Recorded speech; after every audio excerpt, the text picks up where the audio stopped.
Salve pessoal, tudo bem com vocês? Bem-vindos aqui a mais uma aula de Geografia no canal da Escolha Educação, comigo, professor Paulo Mendes. Tá? Nós temos aqui no canal um conjunto de aulas, né? Aulas de Filosofia, Sociologia, História, Matemática, Física e as aulas de Geografia. E nesta aula, para você que vai prestar FUVEST, para você que vai prestar outros vestibulares, né? Unesp e outros vestibulares de diversos lugares, esse tema, com certeza, é um tema que estará presente. Eu vou tratar aqui da atividade industrial no Brasil. E qual é o recorte que eu vou fazer aqui? As fases, né? Então, eu listei esta aula no sentido de abordar com vocês a partir das fases. Então, a primeira fase seria aquela fase dos chamados arquipélagos econômicos no Brasil, tá? E depois tratando as demais fases, a fase do governo Vargas, né, que é a fase da indústria de base, a fase do JK, que é aquela fase desenvolvimentista, a fase dos militares, né, então tem um período ali no meio que vem de 62 até 64, que tem uma crise, e a gente vai dar uma olhadinha como é que isso repercute, né, no processo de industrialização, a questão do JK, o desenvolvimentismo, e depois os militares, com a manutenção desse modelo, né, e aí das indústrias de bens de capital e de bens de consumo, lembrando que o Vargas tem lá a indústria de base, e aí pegando os anos 90, e a partir dos anos 90, né, aquele processo que eu estou denominando aqui, não só eu, tem várias pessoas que fazem isso, né, que vão tratar o desenvolvimento industrial no Brasil com essa palavrinha, falando de surto industrial, como se fosse surto, né, aquela ideia de que houve um pequeno período em que teve um grande desenvolvimento. E aí, nos anos 90, nós vamos olhar lá para a questão da dispersão territorial da indústria. Então, o fato de que a indústria ela vai se espalhar mais pelo território brasileiro, para além, né, daquela grande região industrial do ABC paulista. Dando sequência, olhando um pouco essa questão fundamental, né, já que esta é uma aula de geografia, e um dos aspectos essenciais, né, está até no título aqui em amarelo, que é a questão da territorialidade das indústrias, ou a geografia das indústrias, olhando para essa territorialidade, os fatores dessa territorialidade e as implicações. Lembrando, implicações, né, aqueles fatores que podem ser tanto positivos quanto aqueles fatores, né, que podem ser negativos. E aí, vou finalizando a aula com os desafios da indústria no Brasil. Então, a questão da desindustrialização, né, brasileira, e aí já tem gente falando aí no novo processo, né, de reindustrialização ou de uma neo-industrialização para o Brasil. Aí você fala assim, opa, o que seria? Uma industrialização num novo nível, num novo patamar, né, num novo modelo.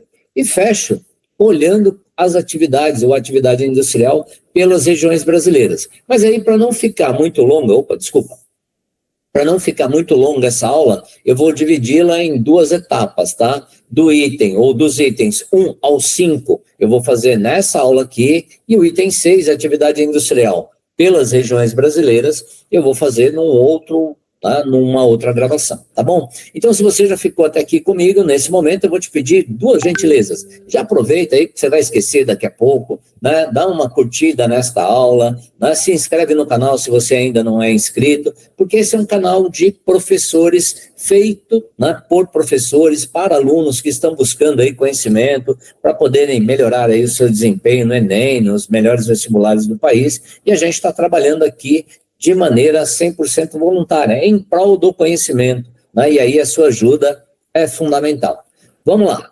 Então, primeira coisa, se nós pegarmos lá do século XIX até o início do século XX, né, o Brasil vai viver aquilo que é chamado por alguns autores, e eu estou reproduzindo aqui, né, o Brasil é organizado, a estrutura econômica brasileira é organizada na lógica dos arquipélagos econômicos, ou seja, na lógica de uma desarticulação interna entre as regiões industriais. Então, eu vou ter aqui, ó, a região norte, articulada com o mercado externo, o nordeste articulado com o mercado externo, o sudeste articulado com o mercado externo, mas não havendo, né, uma articulação entre estas regiões, devido basicamente, né, a esses dois elementos aqui, ó, a precariedade dos meios de transporte e de comunicação. Então, aquilo que está no sul, né, de economia complementar, era uma economia complementar para aquilo que estava acontecendo em termos de Sudeste, que era o quê? O grande item daquele momento, né?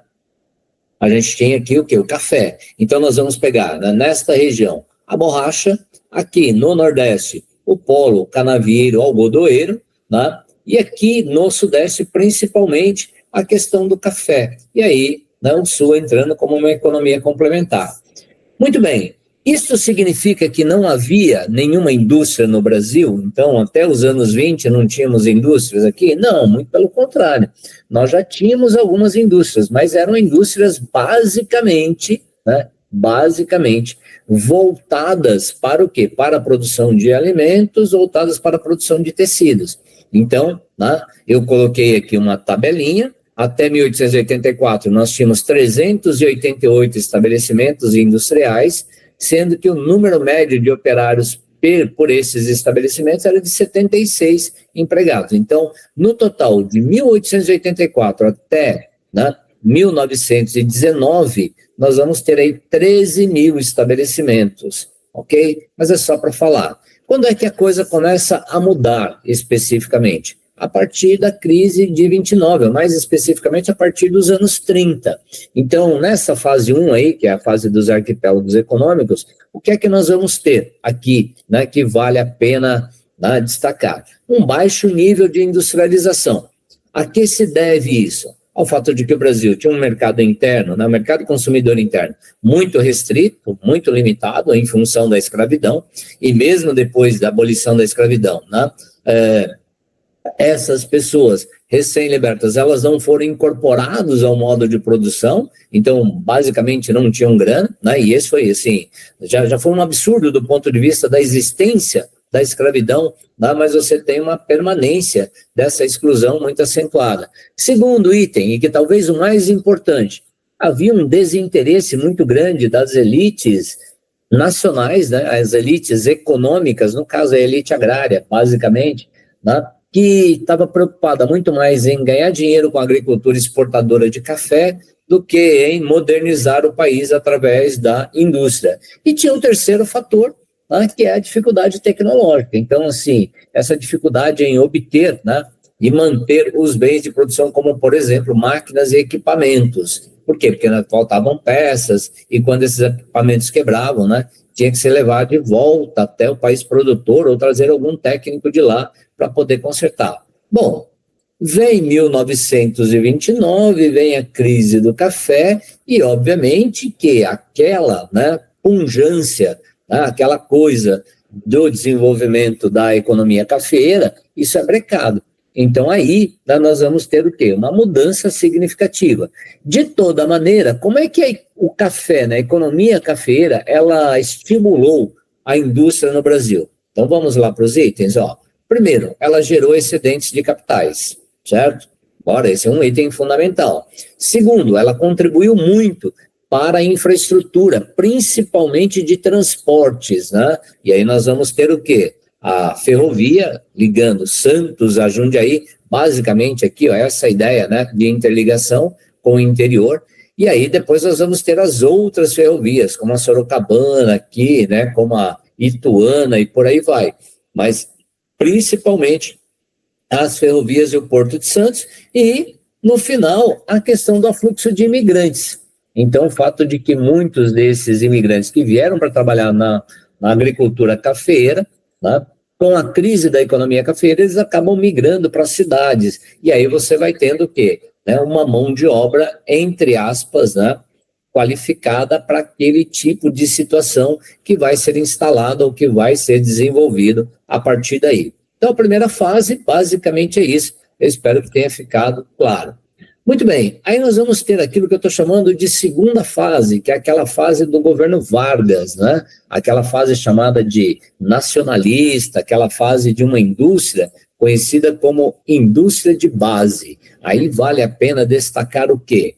O fato de que o Brasil, no contexto da industrialização, o Brasil não tinha dinheiro, ok? Então, aquela lógica de trazer de fora. Então, ó, a crise cafeeira, né, ela permitiu que o Brasil, que estava desenvolvendo um modelo chamado de modelo de substituição de importações, né, isso facilitou a compra de máquinas lá fora. Então, o governo Vargas ele vai criar uma política marcada pelo intervencionismo estatal, né, e pelos investimentos em infraestrutura, de forma que o Brasil pudesse ter, né, uma indústria voltada para a mineração, e aí, no caso, tem a criação da Companhia Vale do Rio Doce, né, em 1942. O governo Vargas faz um acordo, né, externo e traz para cá uma grande siderúrgica, que é a Companhia Siderúrgica Nacional, instalada em Volta Redonda, lá no Rio de Janeiro. Né? Na década de 50, ele vai criar as centrais hidrelétricas do São Francisco,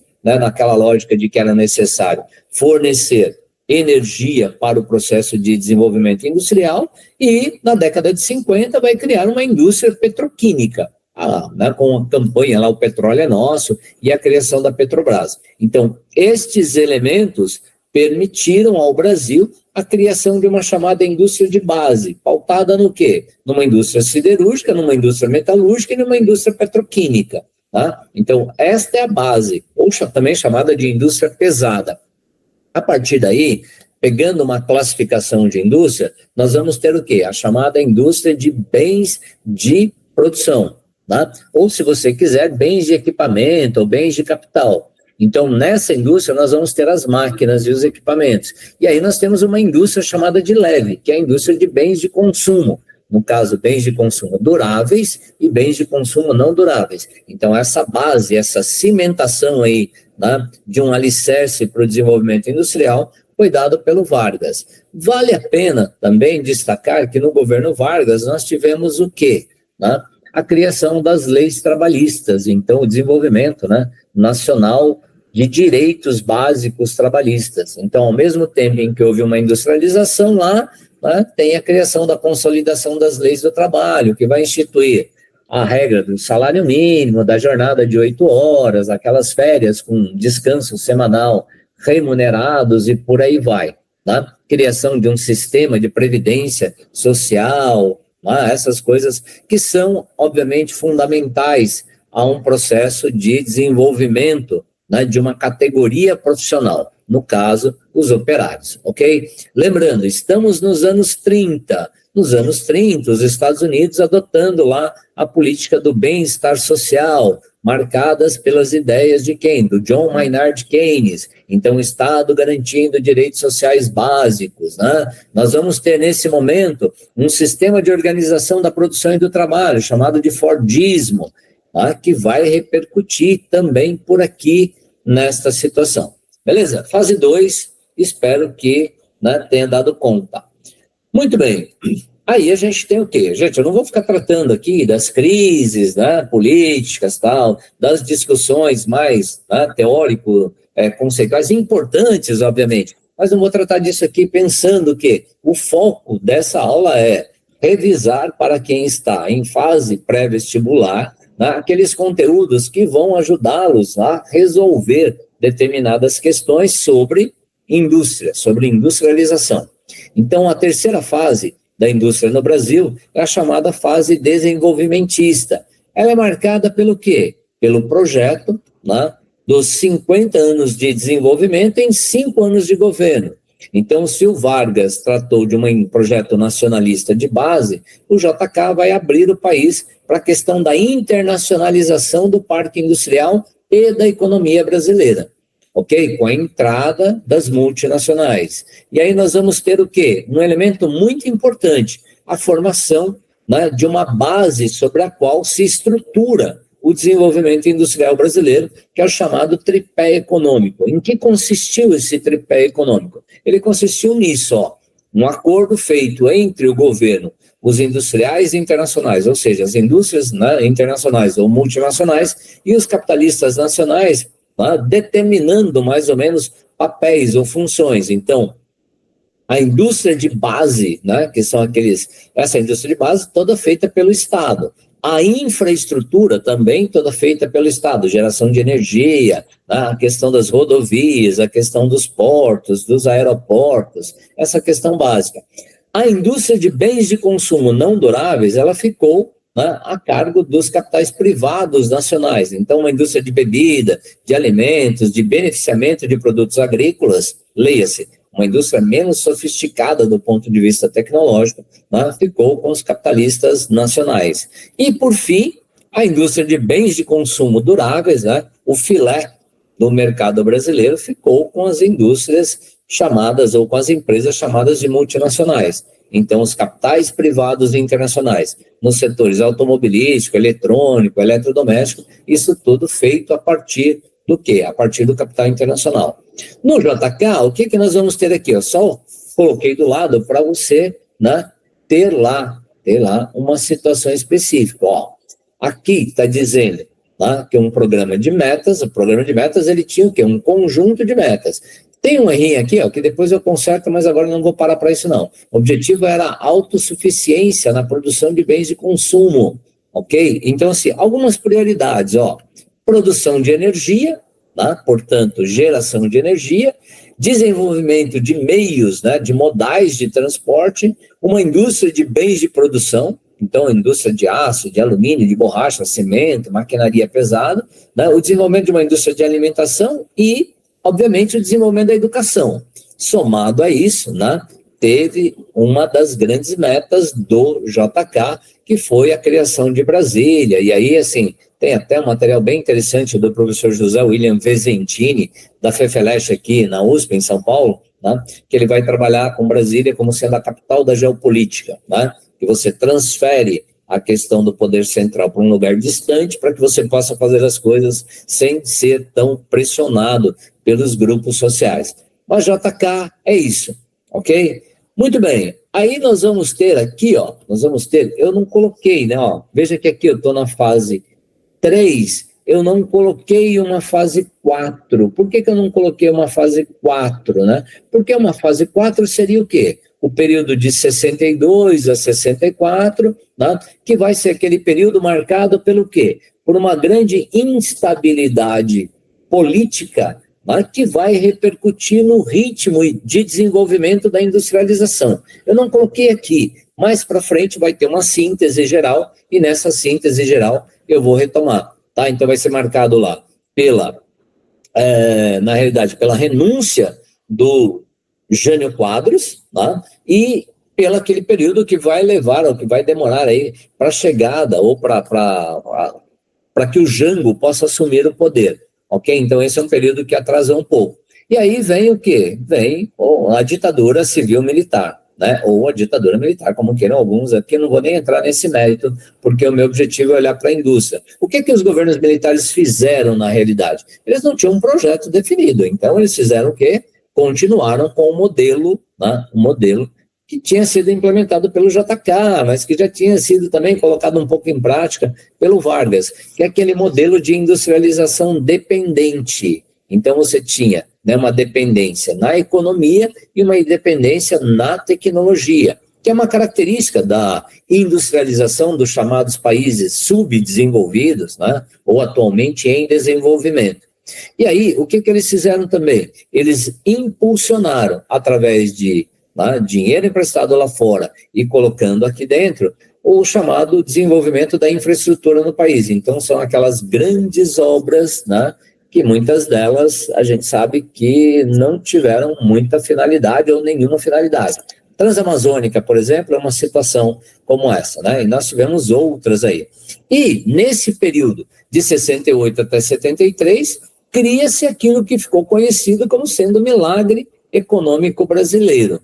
Vamos voltar aqui, ó, pegando um pouquinho o contexto internacional, década de 70, terceira revolução industrial.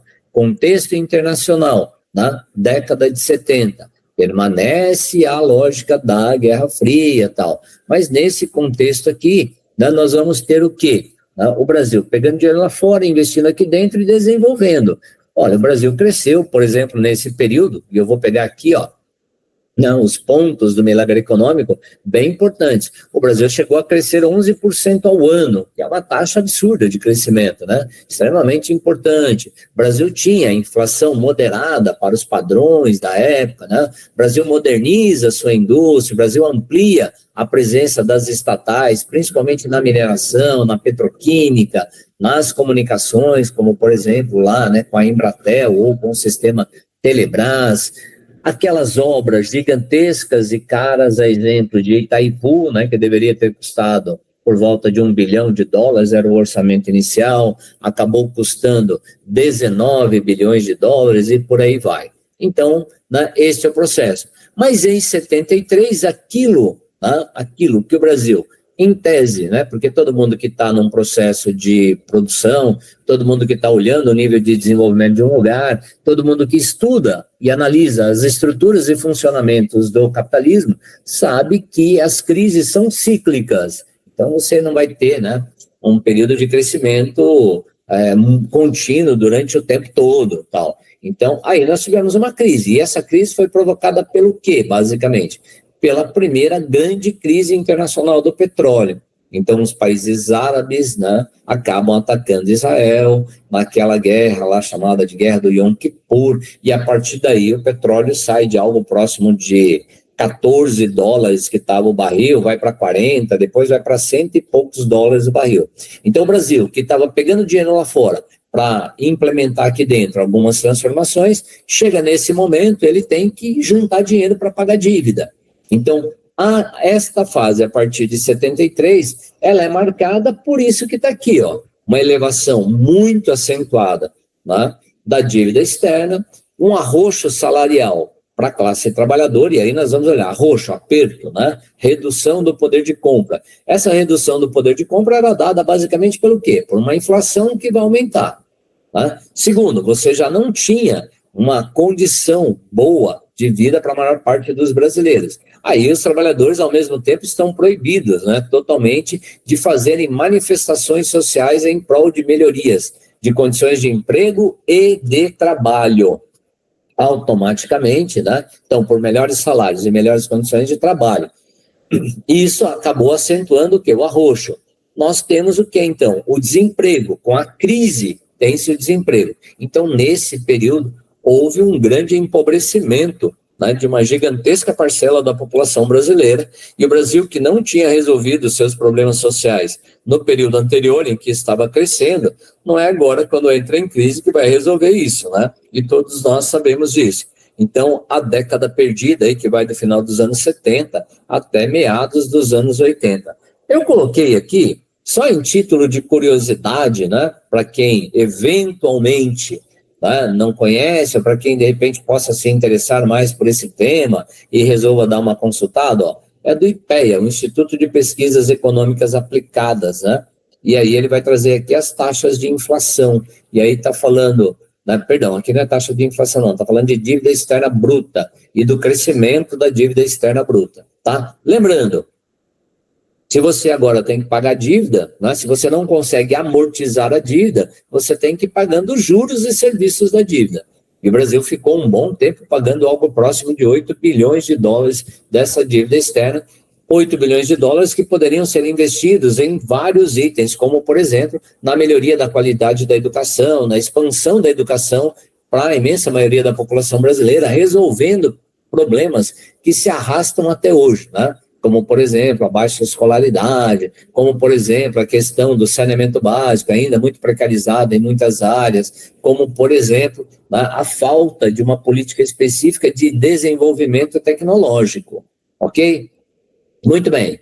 Aí então, lembrando que eu falei lá atrás, ó, primeira fase, arquipélagos econômicos, segunda fase, né, Vargas, projeto nacionalista, indústria de base, terceira fase, JK, projeto desenvolvimentista, né? Uma indústria de bens de consumo, e aí nós vamos ter o quê? Depois, 62, 64, uma crise, e a partir de 64, né, nós vamos ter um novo ritmo de crescimento industrial pautado no mesmo modelo do JK, dinheiro emprestado lá fora para jogar aqui dentro e transformar em infraestrutura e melhorias. Muito bem, A década de 90. Então, o que é que a década de 90 traz para a gente e que é muito importante para ser considerado por aqui? A questão geopolítica. Então, os anos 90, né, o início dos anos 90, são marcados pelo quê? Pelo fim da Guerra Fria. Então, em tese, pela lógica de que o capitalismo venceu a disputa com o socialismo e, portanto, agora o capitalismo é um modelo hegemônico. E aí, então, o que é que nós vamos ver no mundo do ponto de vista da produção industrial? Alguns fatores externos, como, por exemplo, as empresas, né, nesses países desenvolvidos, elas estavam tendo um problema com os mercados saturados. Mercado saturado, eu atingi o limite que eu posso vender naquele mercado, não tenho mais o que fazer ali. Né? Não é que eu não vá sair de lá, mas é que eu não tenho mais como ampliar, né, dentro daquilo que foi colocado. Segundo, uma rápida obsolescência. Obsolescência, gente, é quando uma mercadoria ela vai ficando ultrapassada, né? Ela vai ficando atrasada. Então, vamos pensar o seguinte, os anos 90 são marcados cada vez mais pelo avanço da tal da globalização, avanço, né, do desenvolvimento tecnológico. E aí, se você lançou uma mercadoria hoje, se amanhã ou depois uma outra empresa lança algo similar, aquela sua já ficou obsoleta, ok? E o terceiro item internacional, uma brutal concorrência entre essas transnacionais. E aí elas começam a olhar para o mundo, né, para várias partes do mundo, onde elas já estavam presentes, muitas dessas empresas já estavam presentes nesses lugares, mas elas começam a olhar para esses lugares como sendo, né, um momento específico para ampliar a presença. Né? Então, olhando internamente, o que o Brasil vai apresentar, né, de interessante? Uma grande quantidade de recursos naturais, principalmente algumas matérias-primas aí, né, consideradas estratégicas e disponibilidade energética. Segundo, o Brasil apresentou durante todo esse período que eu citei aqui, avanços, né, mesmo que ainda em algumas áreas não tão significativos, sem, né, obviamente, ter resolvido grande parte dos problemas, como a questão da escolarização, mas o Brasil tinha formado uma mão de obra, o Brasil tinha qualificado uma mão de obra. E aí, né, o Brasil passa nos anos 90 por aquilo que faltava. Né? E o que faltava? Ter uma estabilidade econômica. Tá? Então, a estabilidade econômica, ela vai garantir também um aumento de um mercado consumidor potencial, e aí, somando ao fato de que já tínhamos uma infraestrutura e uma mão de obra, o Brasil se torna, então, um foco de grande interesse. O Brasil, né, novamente se torna um foco de grande interesse para novos investimentos. O que eu coloquei aqui do lado? A chamada reorganização territorial da indústria, vamos lembrar, ó. Então, se até os anos 60 a lógica mundial era Fordismo, concentração industrial em algumas áreas, como, por exemplo, no ABC Paulista, né, entre outras, Nordeste dos Estados Unidos, tá, a região lá do chamado Manufacturing Belt, a região, né, dos rios Reno, Ruhr, pegando França e pegando Alemanha, uma grande área industrial, e aqui no Brasil a região do ABC Paulista. Então, né, a partir dos anos 70, o toyotismo, sistema de organização da produção e do trabalho, criado pelo Taiichi Ohno, no Japão, ele passa a dominar, né, a lógica da organização territorial das indústrias. E aí ele vai trabalhar com que estrutura? Empresas menores, formação dos condomínios empresariais, e aí estas empresas passam a buscar no território brasileiro uma coisa fundamental para elas, que são as isenções fiscais, ou seja, os incentivos fiscais, quer seja na forma de financiamento, quer seja na forma de doação de terreno, quer seja na forma de algum benefício. E neste sentido, né, nós vamos ter o quê? Uma redistribuição territorial, né, das empresas. Então, a região do ABC Paulista deixa de ser o principal foco para elas e elas vão começar a se instalar em outras áreas, como, por exemplo, tem aqui, ó, um conjunto de empresas que vão se instalar no sul do Brasil, principalmente na região de São José dos Pinhais, né, na grande Curitiba. Por quê? Aí você fala assim, poxa, mas anos 90, o que tem ali de muito importante? Tem a questão do Mercosul, em 91. Então, a integração com os países do Cone Sul, né, que vai levar a isso. Aí nós vamos ter, por exemplo, no interior de São Paulo, né, várias empresas aqui, ó, se instalando na região de Sorocaba, Indaiatuba, Jacareí, Sumaré. Eu peguei este mapa com a indústria automobilística somente para exemplificar.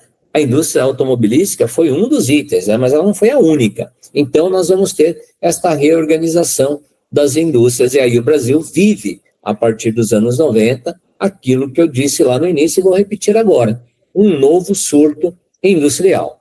Muito bem, caminhando para o fim, né?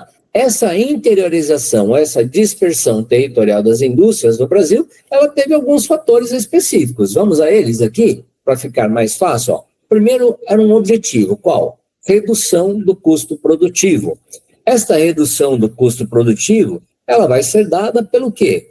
Em vários outros lugares, né, onde você não tinha uma grande concentração industrial, a mão de obra estava capacitada, mas ela não era uma mão de obra sindicalizada, a exemplo daquilo que acontecia no ABC Paulista. Portanto, era uma mão de obra capacitada, qualificada e barata. Segundo item, terrenos, né? Na medida em que as metrópoles elas vão se expandindo, os terrenos vão ficando cada vez mais raros e cada vez mais caros. Então, né, a questão de você ter a disponibilidade de um grande terreno é uma questão importante. Na medida em que as metrópoles se desenvolvem, né, e nós adotamos a partir lá do JK um modelo rodoviarista, os sistemas de transporte eles vão ficando cada vez mais saturados. Então, né, há uma necessidade de transportes mais eficientes e não saturados. E aí, as grandes rodovias ou as grandes vias de acesso vão se tornando essenciais, né, ou mais essenciais para essa reorganização territorial das indústrias. Muito bem, os investimentos em infraestrutura promovidos, né, de novo, pela chamada... Pelo poder público, tá? Então, assim, vamos pensar aqui, ó, aquilo que alguns lugares não tinham, né, de forma mais acentuada. Vou pegar o caso do Ceará, especificamente a região de Fortaleza, não tinha um porto lá, foi lá e construiu o porto de Pecém. Aí, se você for pegar, né, aqui na região do Recife, né, o porto de Suape, que vai ser instalado, e aí você vai tendo núcleos de desenvolvimento. Então, a indústria vai, né, seguindo a lógica toyotista, ela vai se esparramando pelo território, né, e isso vai facilitando o nível de desenvolvimento. Os estados, obviamente, eles vão entrar naquilo que é chamado de guerra fiscal. Então, a guerra fiscal é muito ruim para, né, a federação como um todo, porque na prática você está tendo uma disputa entre estados que são mais ricos com estados que são mais pobres. E aí os estados mais pobres, com certeza, não vão conseguir ganhar esse processo, né? Aí tem, veja, o Brasil tem uma lei ambiental que é uma lei única, mas em alguns lugares até, né, para abrir aquela questão de abrir o canal para a chegada das indústrias, há uma menor fiscalização, né, com as questões ambientais. Então, né, isso também fez com que as empresas se instalassem. E, óbvio, com a estabilização da economia, com a melhoria, né, das condições de vida de uma parcela da população, com, né, o aumento do nível de crédito, então oferta de crédito, isso acabou fazendo com que o Brasil tivesse, né, um grande crescimento do seu mercado consumidor. E aí, então, né, isto vai fazer com que haja um aquecimento do mercado. Mas também o Brasil sempre teve um mercado consumidor de alta renda, ok? E aí, então, né, nós temos o quê? As empresas buscando estarem mais próximas dos seus consumidores. A proximidade aqui dos parceiros do Mercosul já destaquei, né? Principalmente para aquelas empresas que vão se instalar na região sul do Brasil, mais especificamente no Paraná, principalmente. Mas tem em Santa Catarina também, né? Tem no Rio Grande do Sul.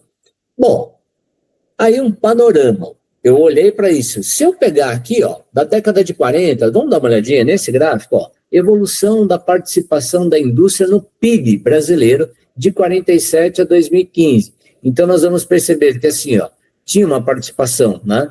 Na casa, começa lá com uma participação na casa de 25% e tal, ela vai chegar a 35% na década, final dos anos 50, vai estabilizar um pouco por aqui, depois ela vai chegar lá nos anos 80, 89, a indústria vai participar com basicamente 45%, não, um pouco mais de 45% do PIB. E depois disso ela vai tendo quedas. E em 2015, né, data em que esse material foi produzido, lá do portal da indústria, né, de onde eu tirei esse material, a indústria estava participando com somente 22% do PIB. A indústria ela vai perdendo, né, sua capacidade produtiva.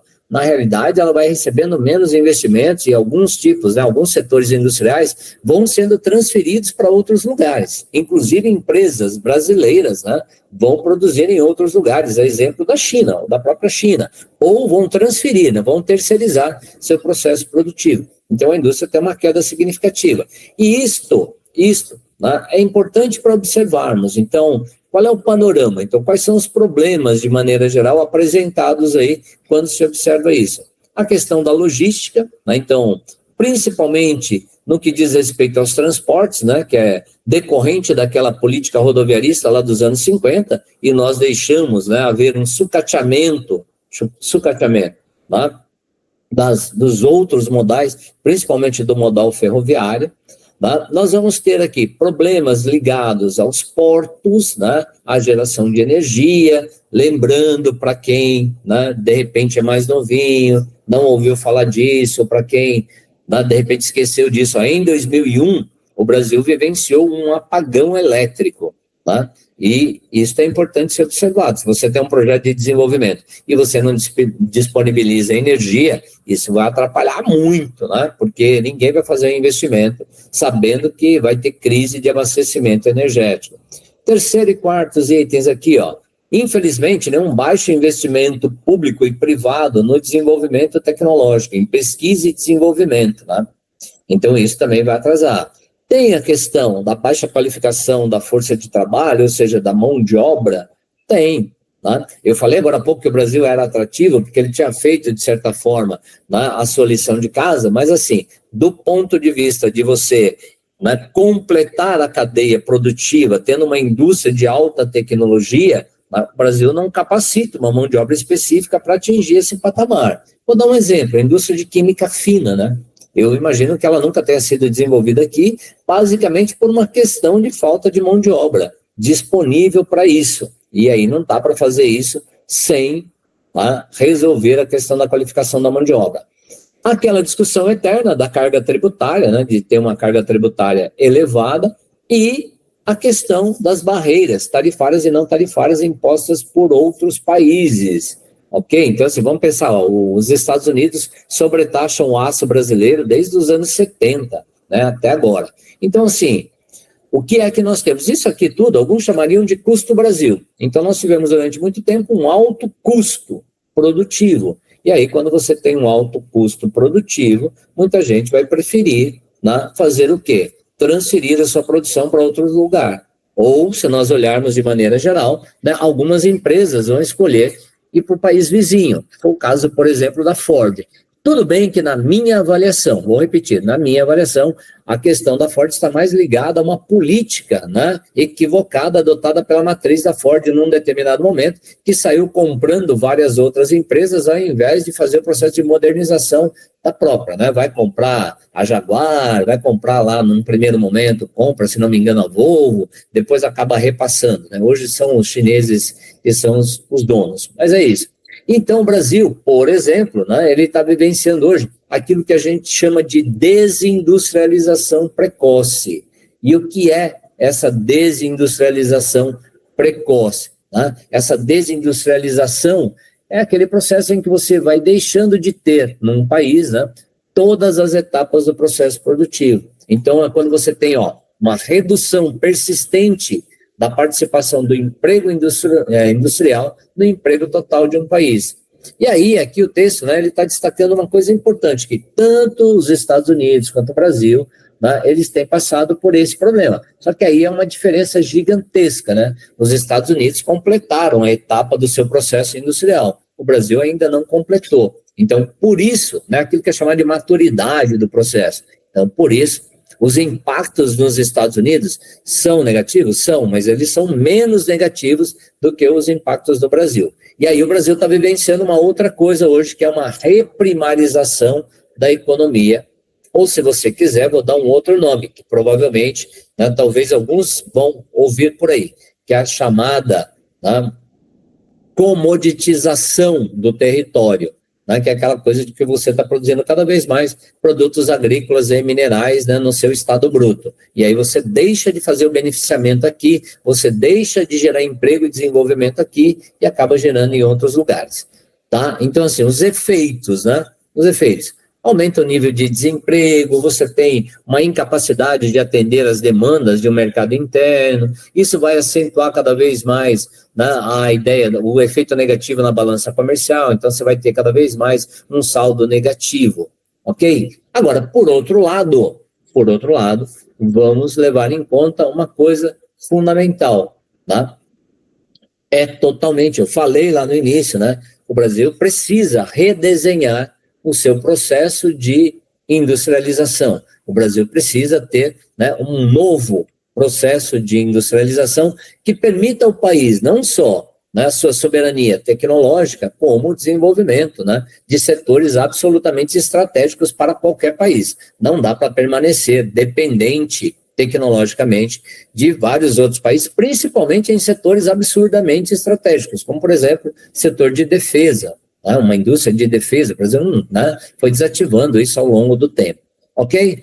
Muito bem, então, ó, fechando para encerrar a aula, vamos lá, revisando, ó, de 1880 até 1929, teve gente que vai falar assim, eu poderia estender isso de 1808 até 1929, tranquilo. Tá? Os arquipélagos econômicos, ok? Então, a ideia da desarticulação territorial. A segunda fase da industrialização brasileira, aquela fase, né, do governo Vargas, aquela fase nacionalista, da substituição de importações nos períodos aí do pós-guerra, até a crise de 29, que facilitou isso, a Primeira Guerra Mundial, que facilitou também a substituição de importações.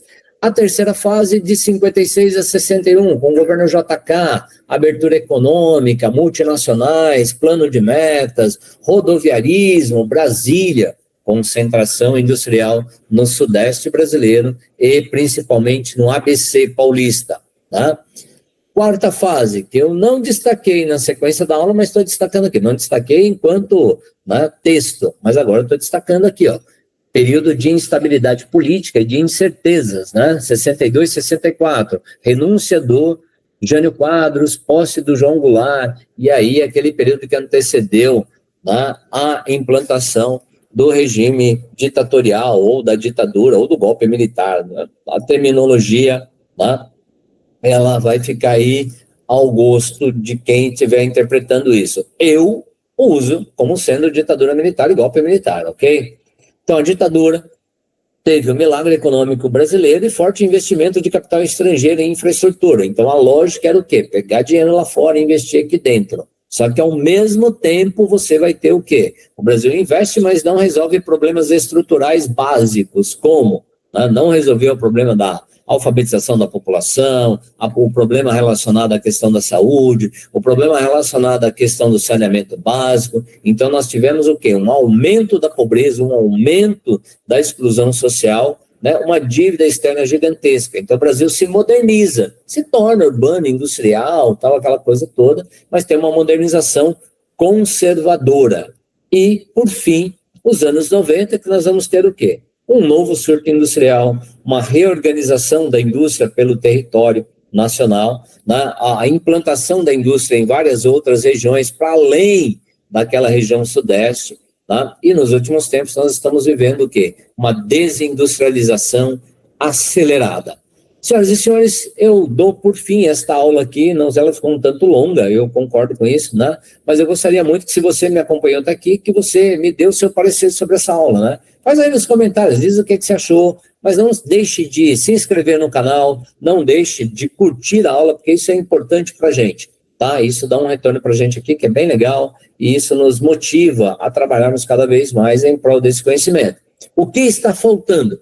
Olhar a indústria a partir, né, da chamada regionalização brasileira. Então, a minha próxima aula aqui no canal vai falar sobre isso, as regiões brasileiras e a atividade industrial. Tá certo? Muito obrigado aí pela sua presença, participação e atenção até aqui. Fique bem, continue estudando, né, porque isso vai te ajudar com certeza bastante. Grande abraço e até mais.